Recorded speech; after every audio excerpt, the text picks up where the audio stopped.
우리 비서관님께서는 경제 전문가라고 저는 생각이 드는데 국회 입성에서도 정부위원회 간사도 하셨고 민주당 자본시장 특별위원회 위원장을 활동도 하셨고 지난 2022년 이재명 대선 캠프에서는 자본시장 대전환위원회 위원장으로 또 일을 하셨고 네.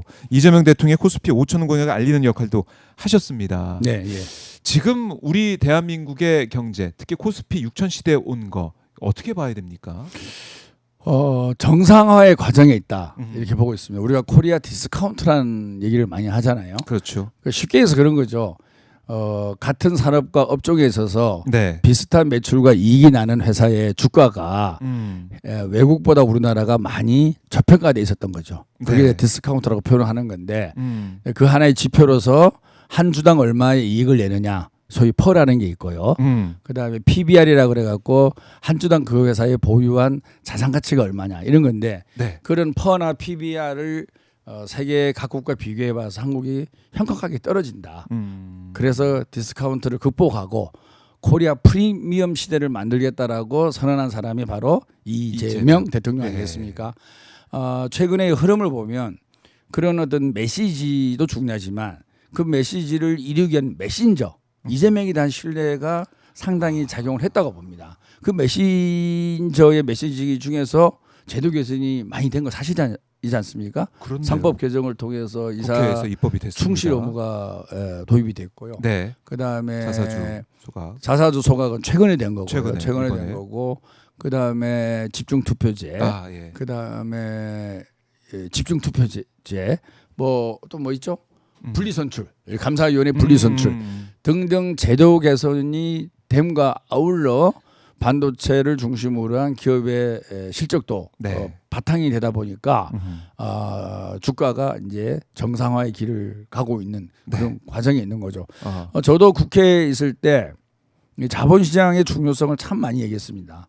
제가 사실은 직장 생활을 참 누구보다도 다양하게 많이 한 사람인데요. 네. 제가 금융투자협회에 있을 때 노동자 위원장도 했지만 코스닥 설립할 때 공식과장을 했습니다. 또 매매심리 팀장을 했습이 그래요. 예. 실무를 하셨네요. 제가 코스닥 시장을 만든 사람입니다. 예. 그래서 그때 제가 느낀 게 자본시장이 얼마나 국가에 있어서 소중하고 자본시장을 둘러싼 생태계가 제대로 만들어져야만 기업이 필요한 자금이 조달이 되고 기업은 그 필요한 자금을 통해서 투자도 하고 생산도 하고 매출을 일으키면서 그렇죠. 그 성과를 직원들에게 나눠주는 거 아니겠습니까? 네. 그래서 기업과 기업을 두고 진보냐 보수냐 논하는 거는 정말 이거는 어이가 없는 일이다. 있을 수가 없는 일이다. 기업은 가치 중립적인 거예요. 기업을 어떻게 잘 일구느냐, 그리고 성과를 잘 배분하느냐 문제를 갖고 우리가 논을 해야 되지. 근데 이상하게 민주당이 들어보니까 기업 얘기를 하면 야 그거 너무 보수적인 거 아니야? 네. 이런 식으로 평가를 받는 거예요. 그래서 이게 정말 문제가 많다라고 해서 제가 기업 얘기도 많이 하고 자본시장 중요성에 대해서도 많이 하고 또 한편에서는 글로벌 경쟁이 치열해지고 있는 이 형국에 네. 대기업과 재벌을 무조건 나쁘게 보는 관점에서도 제가 문제 지적을 많이 했죠. 그냥 글로벌 경쟁력을 이루려면 규모의 경제가 되는 기업이 꼭 필요합니다. 작은 기업 갖고는 경쟁을 하기가 힘든 건 사실이잖아요. 재벌의 문어발식 확장, 사익 편취는 욕을 하더라도 재벌이 갖고 있는 글로벌 네트워킹, 네. 재벌이 갖고 있는 수직 계열화를 통한 효율적 경영, 그리고 오너가 있음으로 인해서 과감한 의사결정과 대규모 투자와 미래 전략적인 판단 이런 거는 전문 경영이 할 수 없는 또 색다른 영역이 있는 거거든요.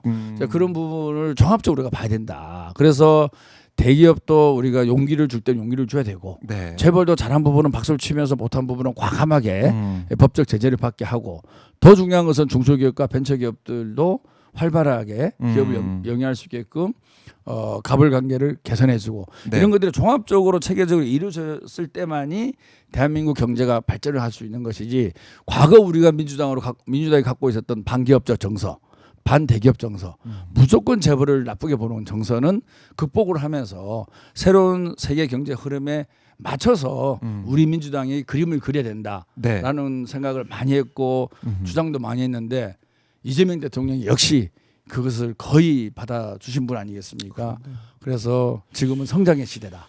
딱 한마디로 정리한 거죠. 지금은 성장의 시대다. 네. 성장을 하지 않고서는 우리가 추구하고자 하는 민주당의 과거의 가치와 지향을 이룰 수가 없는 네. 거죠. 그런 부분에 있어서 정말 이재명 대통령이 용기 있고 무엇보다도 시대의 정신을 잘 파악하고 시대 정신을 과감하게 구현할 수 있는 네. 리더십을 보유한 훌륭한 지도자다. 이런 말씀 다시 한번 드리고 싶습니다. 그러니까 이재명은 합니다라는 걸 예. 이 증시에서도 확인할 수 있는 것이고 또 하나는 부동산도 마찬가지 아니겠습니까? 그렇습니다. 연일 SNS 통해서 메시지를 내고 계신 이 모습도 지켜보고 계실 텐데 실제로 성과가 나오고 있지 않습니까? 성과가 나오고 예. 있다. 그래서 이재명 대통령이 갖고 있는 장점과 특색 중에서 정말 아까 말씀하신 대로 이재명은 합니다. 그냥 허투루 말로 하는 리더가 아니라 많은 생각과 많은 검증을 통해서 해야 될 말을 정리를 하고 그 해야 될 말이 책임을 네. 수반하는 그런 과정을 계속 국민들에게 보여주고 있는 거 아니겠습니까? 네. 그래서 과거 우리 문재인 정부부터 시작해서 부동산 정책에 대해서 여러 가지 비판이 있지만 그것은 뭐냐? 정책은 제대로 세웠는데 실천을 못하고 또는 정책을 제대로 잘못 만들었기 때문에 그런 결과를 빚어진 건데 이재명 대통령은 많은 행정 경험과 그다음에 학습을 통해서 네. 정책을 올바르게 만들어내고 균형 잡힌 정책을 만들려고 노력을 하는 거죠. 그리고 그것이 바깥으로 나갔을 때 국민들이 받아줬을 때 반드시 이거는 꼭 성공하는 정책이 될 거라는 것을 증명을 해 주셨기 때문에 네.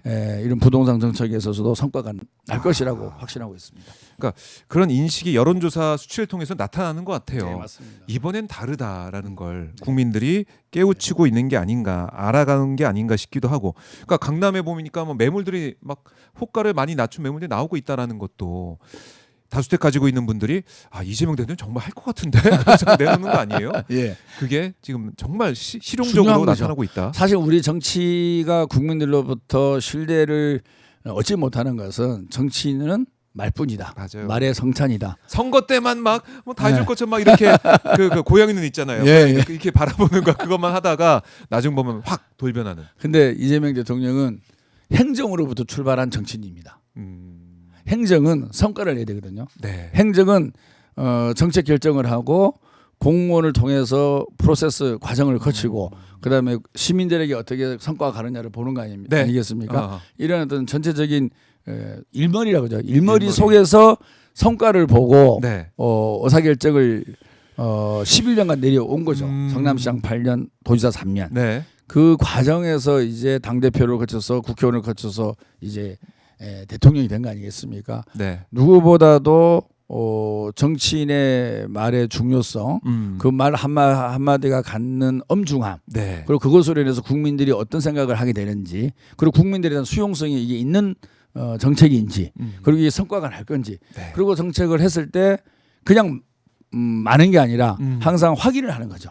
모니터링하고 체킹하고 이것이 제대로 반영되어 있느냐 반영 안 되느냐를 꾸준히 확인을 합니다. 확인을 하고 잘못된 건 질책을 하고 잘된 것은 박수를 쳐주고 그러면서 또 정책이 한 단계 레벨업이 되는 거죠. 그런 과정을 꾸준히 본인이 실천을 하고 체득을 한 사람이라서 네.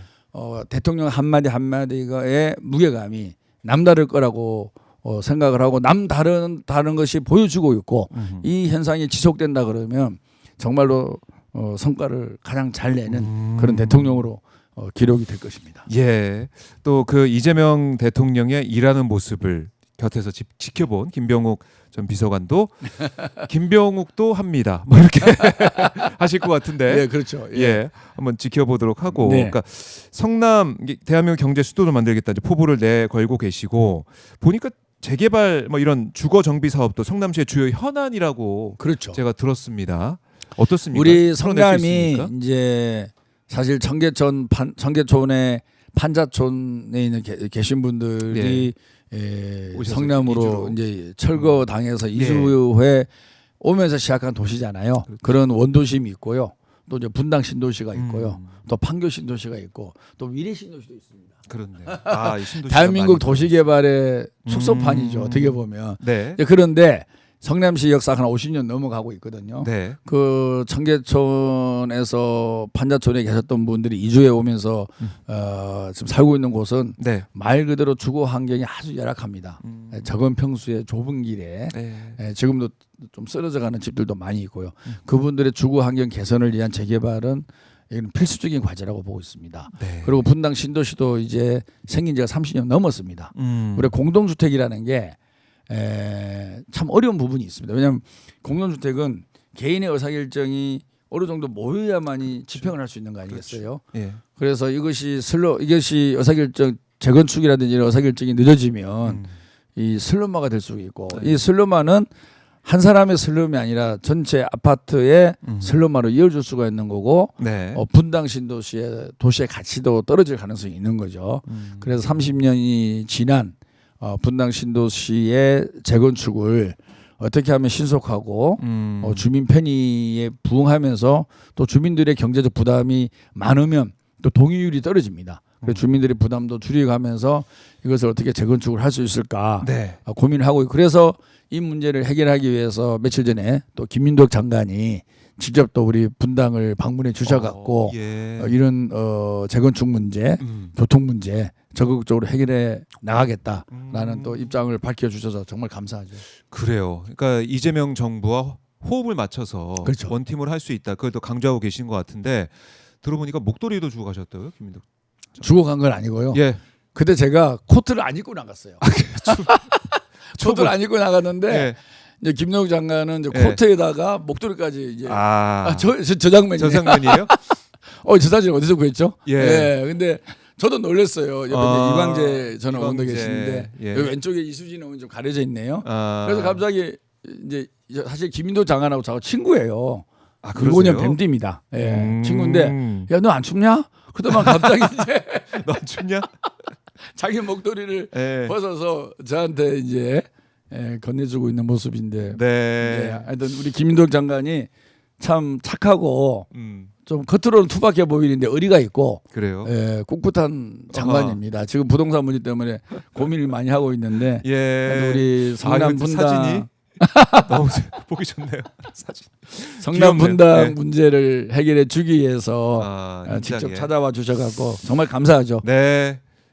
결국 목도리 다시 이렇게 둘러준 다음에 나중에는 가지고 갔군요, 김민덕 장관이. 줬어요 제가요. 친구 걸 또 별로 좋은 게 아니더라고요.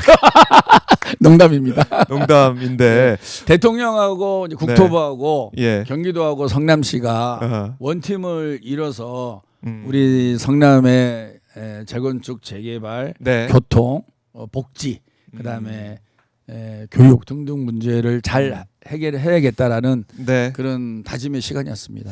그래요. 다짐의 시간 사진을 통해서 볼 수가 있었고 네. 그 말씀은 지금 신상진 성남시장 이 시정이 예, 예. 이대로는 안 된다는 생각을 하고 계신 거 아니겠습니까? 그죠. 4년간의 평가 어떻게 하고 계십니까? 제가 뭐 타당의 현직 시장을 뭐 평가하는 게 뭐 적절한지는 모르겠는데 네. 좀 아쉬운 거는 신장지 시장이 4선 국회의원 출신이에요. 그렇죠. 물론 이제 보궐로 2번 되셨기 때문에 점오가 2번 있지만 네. 어쨌든 선수로 4선인데 저는 사실 다른 당의 시장이지만 예. 4선 국회의원으로서의 경륜 그리고 좀 통 큰 모습 그리고 당장의 표보다는 좀 미래에 도움이 될 만한 선행 투자 뭐 이런 부분에 대해서 좀 기대를 한 것도 사실입니다. 네. 근데 너무 뭐라고 할까요? 사실 차도 한 잔 제가 아직 못 마셨습니다. 제가 몇 번 얘기를 했는데 만나지 좀 못했어요. 예. 그러니까 너무 속이 좀 그렇죠. 내가 말씀드리야 그런데 좀 뭔가 지금 우리 이재명 대통령이 그런 얘기 하지 않습니까? 내가 민주당 후보로 선출됐지만 대통령이 되고 나서는 전 국민의 대통령이다. 참 중요한 말씀이거든요. 예.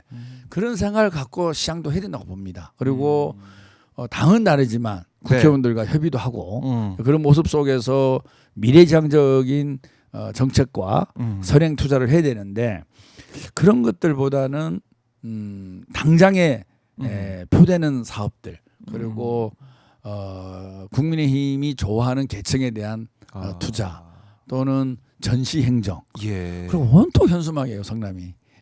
현수막이 많이 걸려 있어요. 현수막 천지였죠. 네. 그런 모습을 보면서 그리고 이제 이재명 지우기. 또 이재명 막판에 지우기. 가서는 성남 사랑 상품권 이런 것을 상인들이 원하니까 네. 또 5천억 발행 그러면서 또 막 과다 전시 행정을 하고 이런 모습을 봤는데 그런 것이 아니라 정말로 우리 성남이 대한민국에서 어떤 위치를 차지해야 되는지 그리고 글로벌에서도 우리 성남이 어떤 포지셔닝이 있어야 되는지 또 성남 시민이 어떤 자부심을 갖고 성남시정에 참여도 하고 네. 뿌듯함을 느껴야 되는지 그리고 성남시가 재정 자립도가 1위 아니겠습니까? 이런 좋은 재정을 가진 성남시의 재정이 시민들에게 균형적으로 골고루 잘 배분이 되고 있는지 이런 걸 좀 종합적으로 보면서 좀 시행정을 했으면 하는 그런 아쉬움을 항상 갖고 있었죠. 그러니까 계획도 없는 것 같고 책임도 잘 안 지는 것 같고 네. 또 능력 측면에 있어서도 상당히 좀 편중되어 있는 것 같고 그런 모습을 보면서 성남시 행정을 확 바꿔야겠다라는 생각을 하게 됐습니다. 그래요.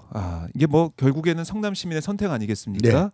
그 전에는 또 당의 경선 과정도 진행이 되는데 저희가 지켜보도록 하고